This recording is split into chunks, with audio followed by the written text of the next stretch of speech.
It's very nice to see all of you, many of you again, and it's nice to spend the evening here. It was suggested to me that I draw the subject from the Bhagavad Gita, so I picked up Swamiji's commentary, and it's chapter 8, verse 19. It's about reincarnation. Why not? Again and again, O son of Pritha, Arjuna, the same people throng back to earth to be reborn. The cycle of reincarnation ends for them only temporarily with the descent of Brahma's night. It resumes again with the dawn of Brahma's day. Now, I didn't really choose that one to scare us to death, or to scare us to reincarnation, actually, not death. So the point I'm not really going to talk about being so inattentive to our spiritual well-being that a whole day of Brahma passes and we're still wandering. Swamiji talks about how alarmed he was when he heard that possibility that souls would be manifested and would be so unable to see the reality of this world that they would go through a whole cycle again. Swamiji also had the impression that everybody had to do that you do this long, endless effort to become realized, then the creation is withdrawn and you're just back at the bottom and you have to do it all over again. In his commentary, Swami says that even though most aspects of creation are cyclical, that self-realization is linear, that we do just start towards self-realization, and when we attain it, we don't just fall to the bottom again. So I do want to put that particular fear to rest. But it is true also, as this explains, that even though progression is possible, it is possible just simply to become so enamored of this world that we really make no effort to escape from it. Now, Master explained something that I think is really important in the context of reincarnation. He said, what causes us to reincarnate is seldom that everything has gone wrong. Really, what causes us to reincarnate is that it's almost gone right. That everything was perfect except for one small thing. And therefore we have in our mind that the only thing that was really wrong was that one small thing. And if I can just try one more time, but this time I'll be a man instead of a woman, this time I'll be a blonde instead of a brunette, this time I'll be an American instead of an Indian, or an Indian instead of American, this time I will marry Rajat instead of Gaurav, or Gaurav instead of Rajat, whichever way it is. That it was almost perfect, except my brother-in-law was a better husband than my husband. Right? Whatever it is. But if you actually start watching your own mind, we realize that that is what captures us. If everything is terrible, we go into this enormous world-rejecting attitude. I've gone bankrupt, I want to be a renunciate. My husband has left me, I want to be a renunciate. I have grown too fat to be marriageable, I want to be a renunciate. Whatever it might be, everything is terrible. But what really calls us back is when it almost works. And Master said that's the trick about this world, is that it's very close to ideal. And you see lots of people in the world who are working very hard to try to make it ideal. And their concept is that if everybody just cooperated with their plan, then it would be a perfect world, wouldn't it? I was saying last night to some of you, many years ago, when I was where I live in California, there was a conference of people who were all trying to start communities. And Peter Caddy was there. There's a community in Scotland called Findhorn, which you've probably heard of. He was the founder. He's passed away now. And I was there. And Swami Kriyananda did not come, but I went in his place. And we were the only two people in this big conference who actually had communities. And I had experience, I had a slide presentation, I had much to say. Everybody else there was hoping someday if somebody would help them buy the land, and if they could get some people who wanted to work with them, who agreed with their plan, then they would start a community. I literally sat through slideshows of land that was for sale, that they were hoping someone would help you buy. But people were interested in what Peter Caddy had to say, but no one was interested in what I had to say. And I finally asked Peter, why is nobody paying any attention to me? You know, I'm a nice person, why not? He said, because you're not telling them that this world can be perfected. And his message was pretty much, this world can be perfected. As he put it specifically, he said, I promised them heaven on earth. You're telling them you have to leave earth to have heaven. And it's just not a popular message, right? And it isn't a popular message. In fact, someone who came to our temple said to us once, he said, everyone talks about overcoming the ego. And then he looked really shocked.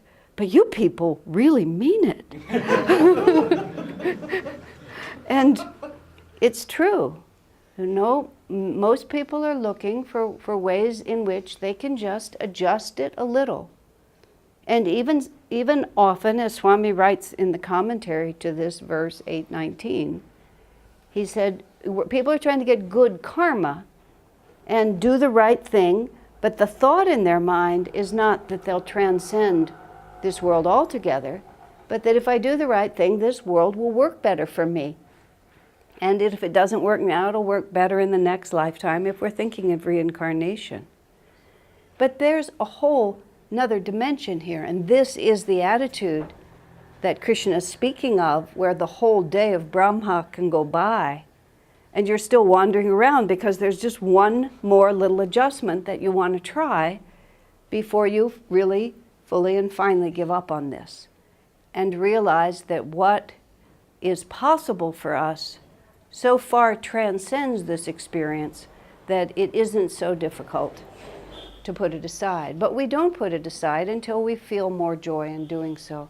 I have this much greater sense of freedom in my life at the age that I am now than I had 40 years ago.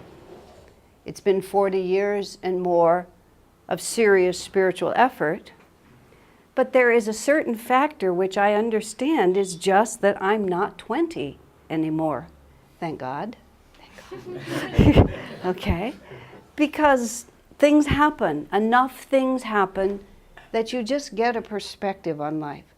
But I have this anxiety, it's like well, it won't be secret because I'm about to tell you and put it on the internet, but I've had this thought in my mind, if I'm 20 again, will I be as stupid as I was this time, or will I remember some of what I know?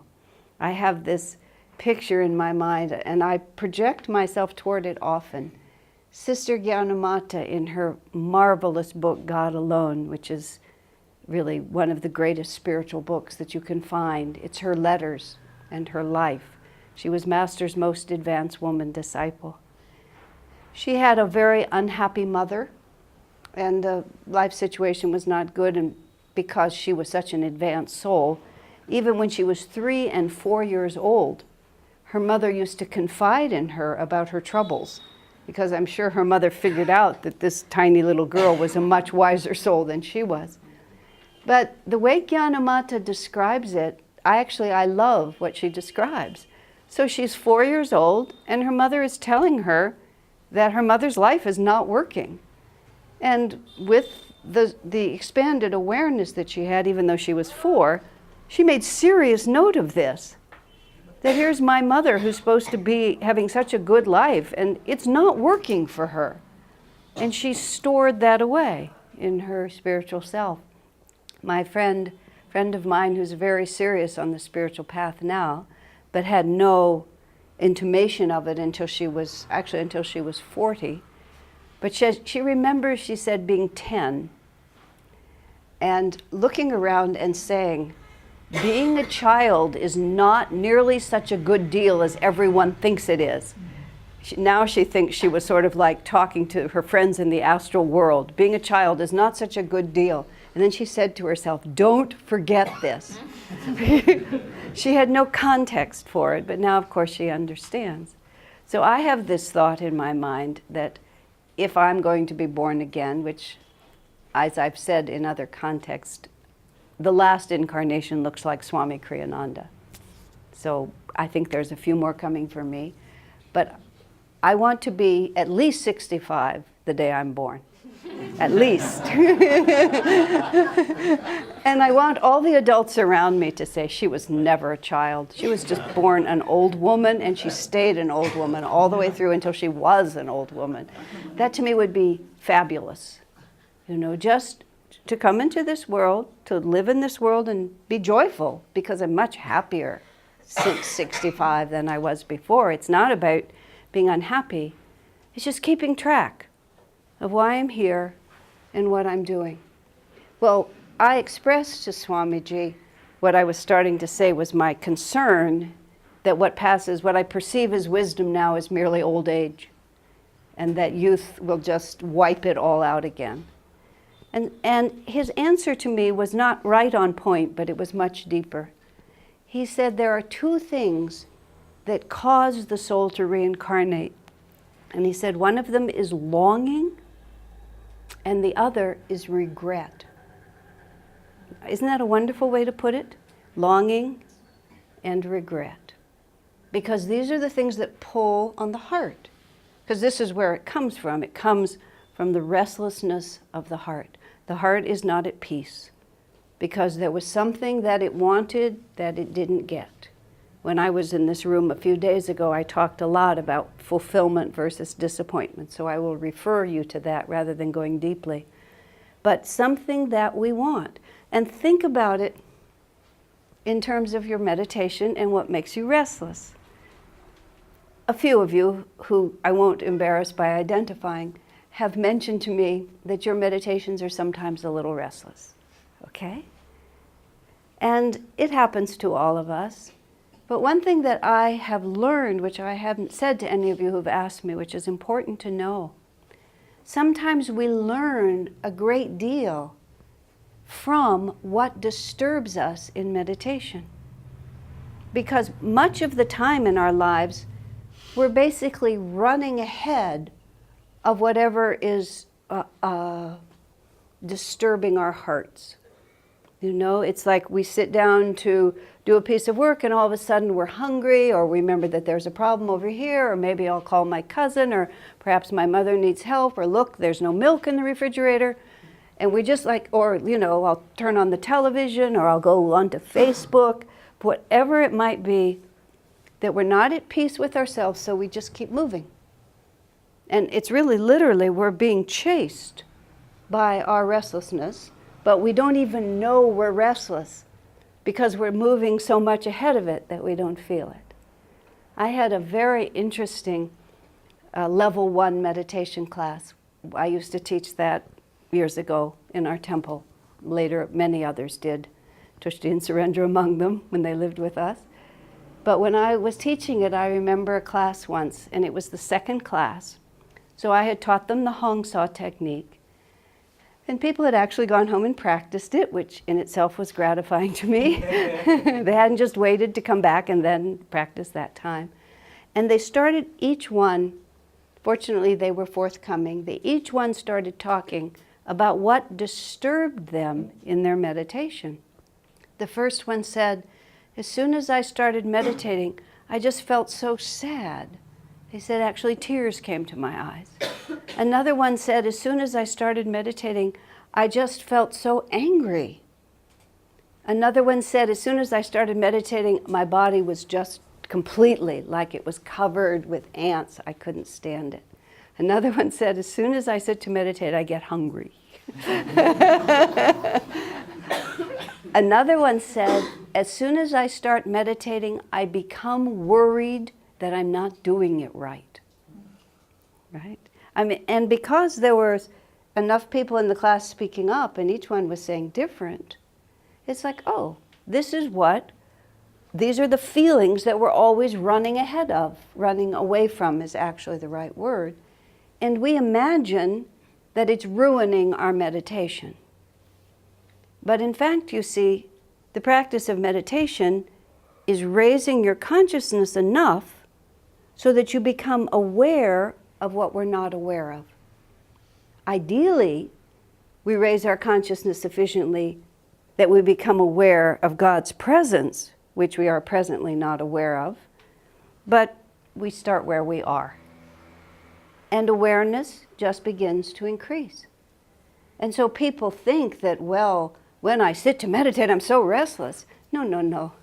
You are so restless that when you sit to meditate, you're no longer running ahead of it. And so people will think that that means they're not meditating well. No, it means you're meditating very well.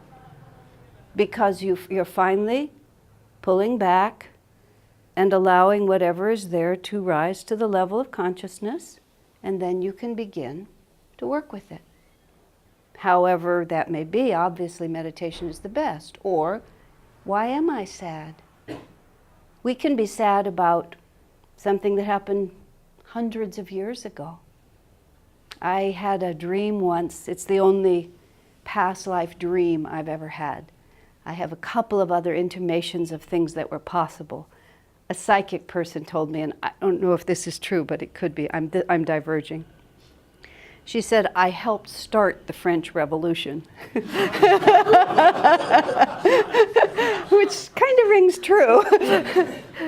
But I spoke untruth a lot and got people in trouble. That's why I have to keep teaching and teaching and teaching and teaching and teaching till I bring it all back to balance. I don't know if that's true or not, but it amuses me. Once I had to go to City Hall in our town. Let me phrase it differently. Once people were foolish enough to send me to City Hall, I went there to talk about the sign outside our temple. And I got this. Well, I don't want to speak ill of people like I want to. This woman who did not inspire me with her intelligence or her broad-minded care for humanity. I became so angry. I rarely become angry like that. I mean, really angry, that I had to walk out. And I'm thinking of things like Molotov cocktails. You know, I just want to bomb the City Hall. Fortunately, I got out of there, and all I said to my husband, don't ever send me there again. What were we thinking? So, yes, I think I did start the French Revolution. But you see, I'm just talking to this woman about the sign in front of our church. And she's not cooperating with me, and I want to blow up her building. Like, I'm not living in the present. I'm living way somewhere else. If my husband can go, he can just spend all day talking to this woman about the sign, just as patient as can be, and just working her around to have it be fine. He never thinks of blowing up the building. But I had this dream in which I dreamt about a woman with whom I did not get along. And I dreamt a lifetime, whatever lifetime it was, people were driving carriages with horses, and there were kings and queens. And somehow in all of that, this person that I didn't get along with had tremendous power over me and really ruined my life in a really humongous way. You know, killed people I loved and all this sort of stuff. Fortunately, in the dream, which I think was the life, I ended up in a convent, and I was really happy. But still, so the next day I see this woman, it's like, you know, I'm still trying to run away from her in the carriage, I'm still trying to protect my loved ones from her murdering them, all this stuff. It's like, it was right there. It just didn't, there was no distance, nothing. And it really told me that, well, I'll quote a Buddhist monk who put this, we think of one lifetime and the time in between and the life after as all these discrete events. They are not separate events. It is one continuous expansion of consciousness, and everything goes with us until we resolve it all. No. So when we sit to meditate and all these nameless things come up, that's why we're meditating. And the reason most people don't meditate is that they don't want to know. You know, we're always running ahead of this. But as Swami put it so simply, it rules us whether we know it or not. And so the profound value of meditation, first of all, is that it begins to clear out those chakras. This is what Kriya is. The practice of Kriya proper and the whole method of Kriya is the way we begin to purge ourselves of those realities. Because all those unresolved longings and regrets, however, we know regret is disappointment and anger and that things didn't come out the way I wanted them to come out. I wanted them to be like this. And we have to just relax inside ourselves enough to realize that now that we know about the spiritual path, you know, we have brought to bear on all of this a power that will free us from all these experiences. But also within ourselves, we have to make a decision about what is really important to us. You know, do I want to just have these cycles just keep running and running? And when I sit to meditate and I feel angry, I decide that I'm not going to meditate anymore. In my beginning meditation classes, I would explain to people why they're going to quit meditating. And one of the reasons people quit meditating, as many of you have heard me say, is because it begins to work. And we become suddenly aware of who we actually are from the point of view of regret and longing. But the other side of it is once we begin to realize, let me think how to say this. You know, I was trying to imagine what it's like in the astral world and how we incarnate. Master says, if we've meditated even a little bit, he says we can go through the death experience fairly consciously because we have begun to understand that consciousness exists independent of the brain, that consciousness makes the brain rather than the brain making consciousness. And Master has this marvelous phrase. He said, people who don't understand that, who feel that the brain makes consciousness, when they feel the brain begin to die, they feel obligated to go unconscious. I love the way he said that. I don't have a brain, therefore I can't be conscious anymore. And he said they'll go unconscious, they'll go into the astral world, he said, and never really wake up. They'll just sort of, as he called it, drift in a restful gray dream. They'll just drift in a restful gray dream, and they won't wake up again until they have another physical body. And suddenly they find themselves in a child's body, and they remember that now they have a brain and they can be conscious, and they'll start going through it again. If you've meditated even a little bit, and this is among many reasons why in the Gita Krishna says, even a little practice of this inward religion will free you from dire fears and colossal sufferings. Even a little practice of inner awareness that begins to tell us that all of these oscillations of the heart are not my reality, that there is a reality to me that can simply observe but doesn't have to be defined by all of these things. And we overcome these realities by many different levels, but one of them is we simply begin to see them in context or in a greater context. You know, a very, very good image. It's not that we don't want this or feel badly about this, but we begin also to understand that there's a great flow of life and that I myself have an identity that far transcends this little item here. So that we don't have to untie every knot. This is part of what Kriya does for us. It brings us just up into a bigger perspective on it. I mean, in truth, that's how we, well, on Sunday here, Sunday morning I think it was, when we were talking about relationships. And at the end of it, someone asked me the question about how to forgive. And I answered it at the time, but I've actually been mulling that thought over and over in my mind a lot.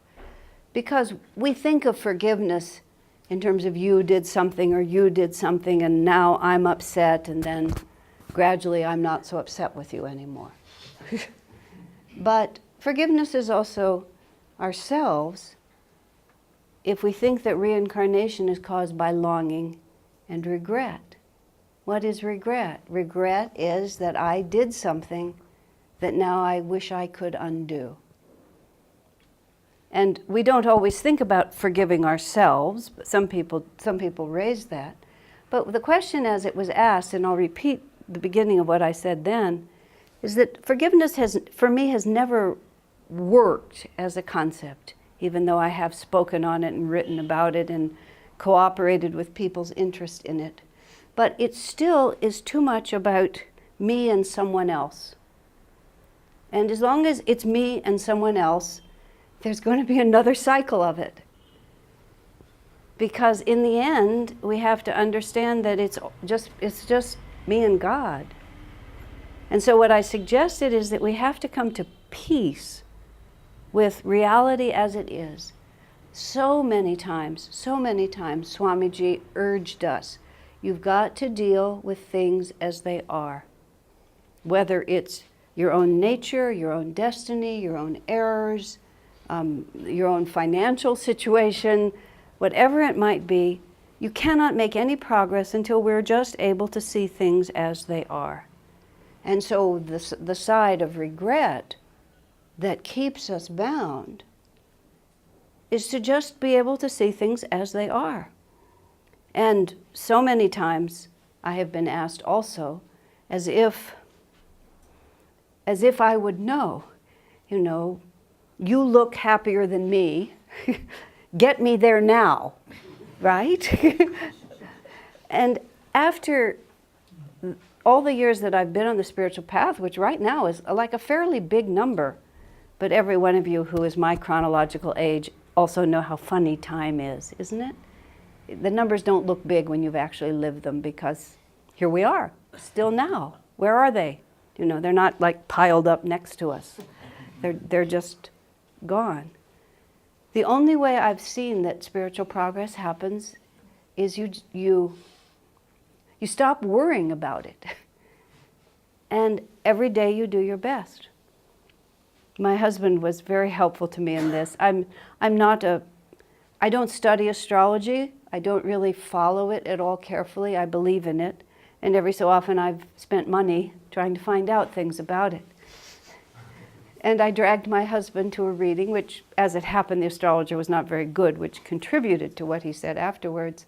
We're walking out, and he just smiled at me, and he said, "Let's not waste money on this anymore." But then he said, it was something that has really helped me. He said, "What difference does it make?" He said, "I get up every morning, and I do the best I can do." He said, "I'm not going to do less or more for having this information. I just get up and do the best I can do." And on the spiritual path, we spend a lot of time looking for a shortcut, is the way that I think people think of it. It's like there's got to be an easier way. In his commentary on this particular verse in the Gita, Swamiji just says, it's not at all hard to transcend the ego. And then he gives us about 4 sentences. You just stop thinking of yourself, you start thinking about God, you realize it was all a dream, and then you're free. And then he says, there, that wasn't so hard, was it? But many times, especially toward the end of his life, Swamiji would just look at us and say that. You think it's hard, he said, but it isn't. He said, all you have to do is just let it go. And once you just let it go, he said, you realize it was never difficult to do. It was just all of this, longing and regret that we allow to just keep spinning, and we don't want to face it, and we don't want to see it, and we don't want to be at peace with it. Just be at peace with it. I've never Some of you have heard me say this several times already this week. I have never seen it work to be at war with yourself.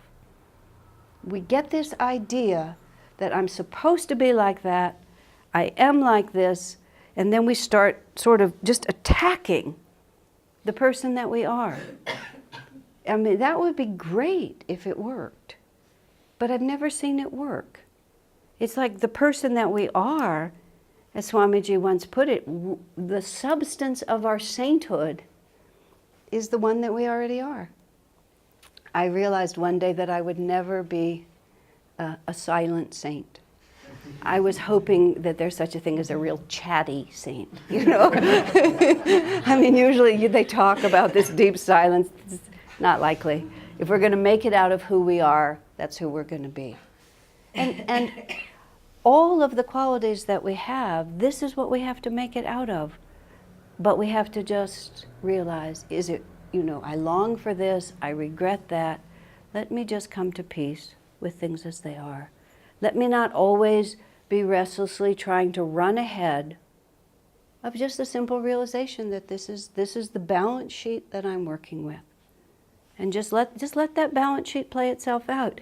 But you can play it out from here, where every little oscillation you're worried about. Oh, I tried to meditate and wasn't really able to meditate very well. This one woman said to me, because she deeply wanted to be married and it just isn't happening. So she said to me, so I realize that I really just want God. I really don't want human love. I said, you don't believe that at all, do you? No, she said. I said, just don't bother. Don't be at war with yourself. Just say, I have a very deep longing for a human relationship. I would like to have a beautiful marriage in my life. And I'm probably going to have to reincarnate to get it. You know, or, Master, remove that desire from my heart. Longing and regret. Just stand there in it, and if you want to be free, if you really deeply want to be free, stand there in it and say, Master, show me the difference. Show me the difference from this petty little toy that I want and your bliss, because if I can't see it, I can't let go. In Whispers from Eternity, Master has such sweet conversations with Divine Mother, some of them. You know, Divine Mother, I will be your naughty baby, is how he describes himself. And you know, a mother, when the baby begins to cry, the mother throws a plaything into the crib, doesn't she? Here, play with the doll. Here, take the bottle. Whatever it might be. One of my friends, this is totally off the subject, but so funny. She had 4 children. By the 4th one, she was a little tired, you know, like cosmically tired. In America especially, because we don't have the kind of help you have here. So a mother with 4 children is tending all 4 children all the time. And her baby woke up, and one of the ways that she would help the baby is she'd go in and she'd give him a bottle of juice. So barely awake, she goes in and she hands the baby a bottle of juice. And instead of, you know, the happy gurgling quiet that she's used to, he just begins to scream at the top of his lungs. She just goes back to her husband and says, you deal with it. You know, not at all. So she hadn't screwed on the lid of the bottle. So she just hands him the bottle. The nipple falls off and she pours orange juice all over the child like this, you know. But somehow I love that picture in my mind. You know, we're just there. We want, you know, we cry, we want, and Divine Mother just comes and just pours orange juice on her head, just like that. That's just what happens. I was on the airplane at the beginning of the 17-hour leg from Dubai to San Francisco the last time.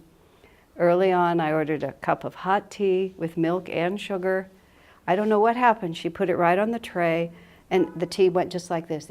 I watched it. It just came right like that, and then it just upended itself all over me like this. I felt the heat going in and wondered, wow, how much is this going to burn? It didn't burn, but it was just like, you know, here I am. It represented somehow all of the all of the disappointments of our incarnation. You know, all I wanted was a warm cup of tea, and okay, you can have it all over you. There I am, just soaked with milk and sugar, you know, at the beginning of a 17-hour flight. I mean, I just went into the bathroom, I washed all my clothes, put them on wet. I mean, there was nothing to do. Of course, by the time I arrived, they were dry. But it's just, little microcosms like that delight me. Because you can watch just the whole cycle. I wanted this, I thought it was going to fulfill me. It comes just as I ordered it, and right before my eyes it turns into something else, right? And how much do we react to that? How much do we say, well, longing and regret, let me just run this one more time. You know, every so often, and I'm sure you all know this too, some soul departs from this planet without much warning. Just somebody has a heart attack or is suddenly diagnosed, and in a very short period of time, they're off the planet. One friend of mine, her husband died. He got up in the night, he walked into the bathroom, he walked to the bathroom, he stepped across the threshold, and his right foot was in the physical world, his left foot went into the astral world. Just like that. And as he stepped just like that, she watched him. He fell to the floor, his heart stopped. Just like that. And every so often when I walk, I think, you know?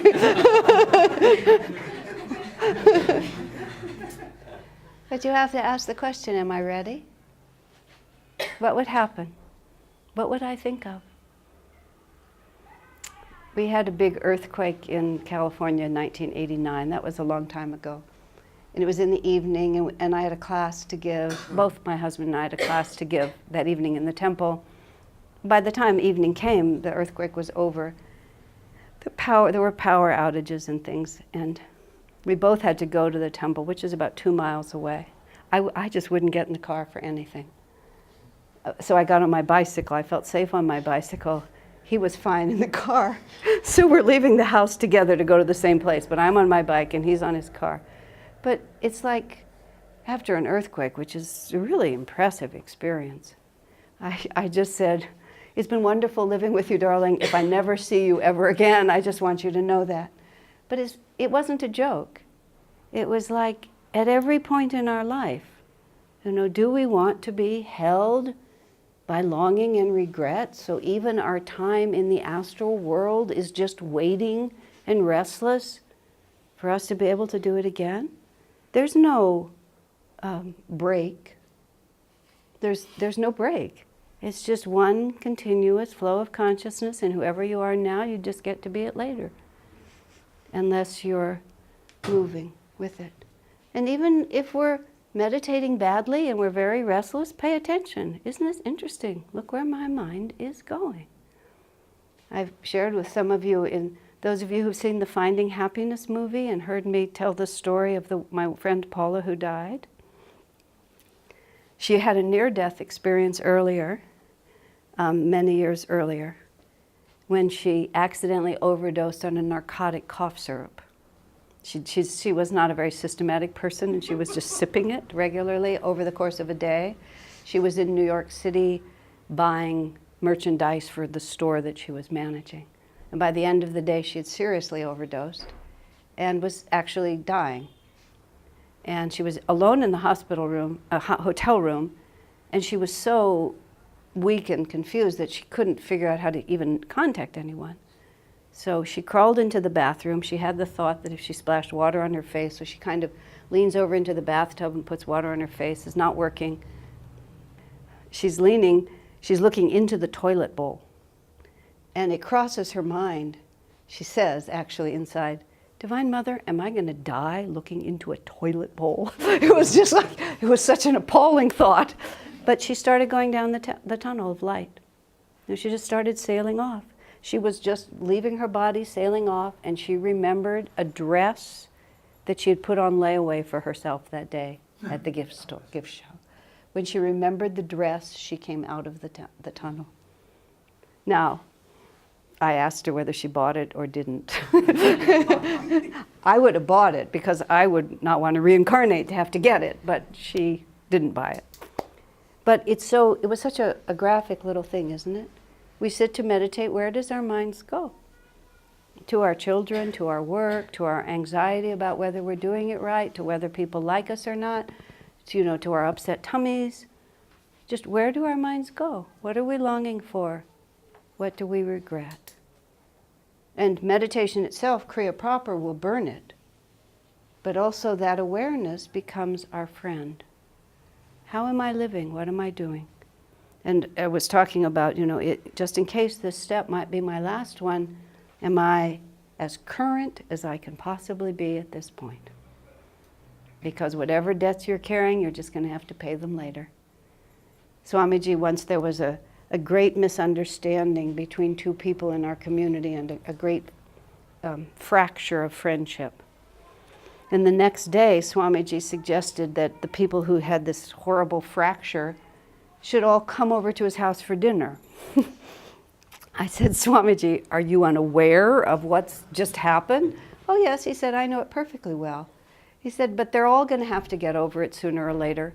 He said, if they wait till the next incarnation, they won't know why they're so upset with each other. He said, let's just bring them all together now and let them face into it. And about overcoming karma, Swamiji said something very interesting. A karmic wave has a certain size, and if our consciousness is smaller, we feel overwhelmed by that wave. But when the karmic wave rises, if we can pull the energy up to expand our consciousness to be bigger, then we can really meet it and overcome it. He said mostly what people do is they stay the same size and they let enough time pass until the karma's wave has lost energy, and then they say, I've overcome it. But we haven't overcome it, we've just outweighted it. Because we haven't grown. And then the next time it comes, but he says, if you can just meet it at the crest. One of my friends, when her husband died, he'd been ill, but she had no idea he was going to die, so it was very sudden when it happened, it was very startling to her.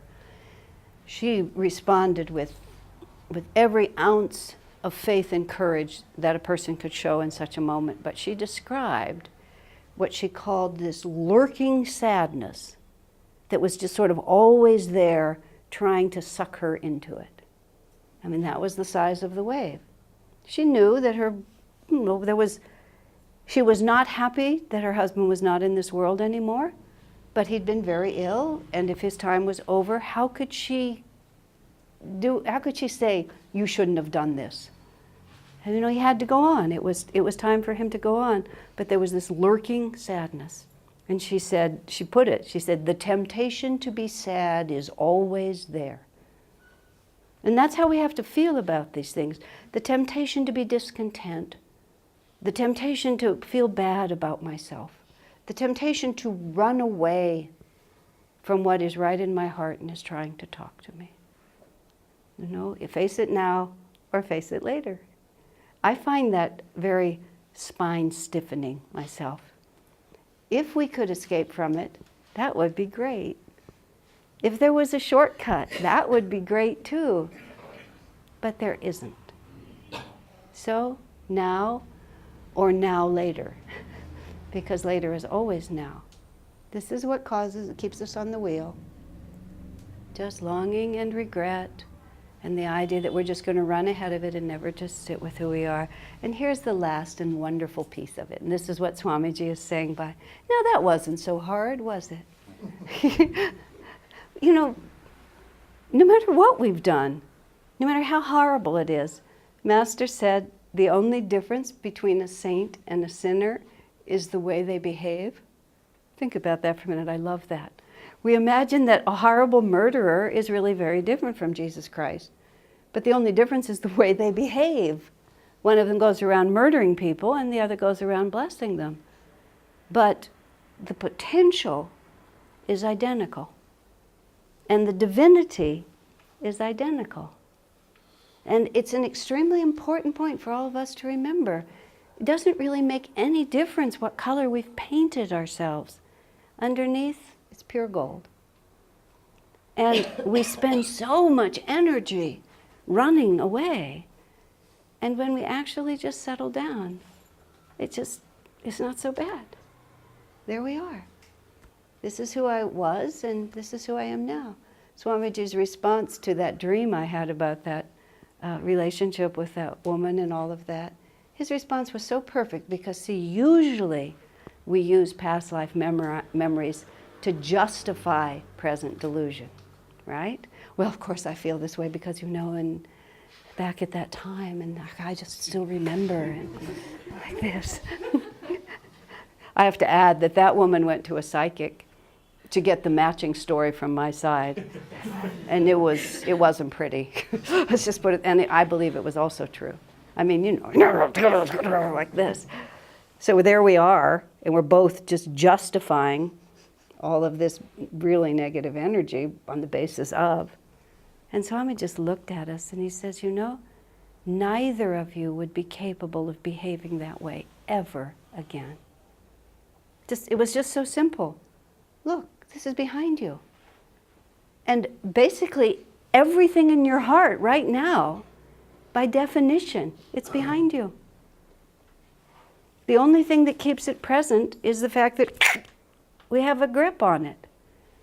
And if we just sit with it and let it pass, where is it?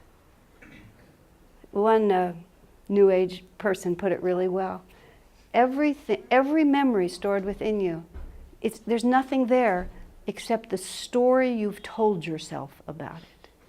I thought that was a really clever way to put it.